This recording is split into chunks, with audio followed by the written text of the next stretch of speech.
హారతి వల్ల ప్రయోజనాలు ఏంటి అంటే, ఇంట్లో పూజా మందిరంలోనే కాదు దేవాలయాల్లోనూ శుభకార్యాలప్పుడు, పిల్లలు పుట్టిన రోజు సమయంలోనూ, కొత్త పెళ్లి కూతురు ఇంట్లో ప్రవేశించేటప్పుడు హారతి ఇస్తూ ఉంటారు.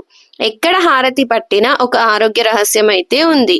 శుభకార్యాలలోనే అనేక మంది ఒకే చోట చేరుతారు, గుమికూడతారు. అలాగే గుడిలో అనేక మంది భక్తులు భగవంతుణ్ణి దర్శిస్తూ ఉంటారు. దానివల్ల పరిసర ప్రాంతపు గాలి కలుషితం అవుతూ ఉంటుంది. అనేక క్రిములు చేరుతాయి.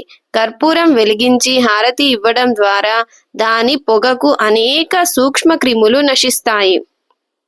శ్వాసకోశ వ్యాధులు, అంటువ్యాధులు రాకుండా ఉంటాయి. కర్పూర హారతి ఎలా కరిగిపోతుందో అలాగే మనం తెలిసి తెలియక చేసిన తప్పులు సమసిపోవాలని వేడుకుంటూ హారతిని కళ్ళకు అద్దుకోవటమే అసలు సిసలు ఆధ్యాత్మిక అంతరార్థం. ఇలాంటి మరిన్ని ఇంట్రెస్టింగ్ విషయాలు మీకు తెలుసుకోవాలనుకుంటే please like, share and subscribe my channel. Thank you.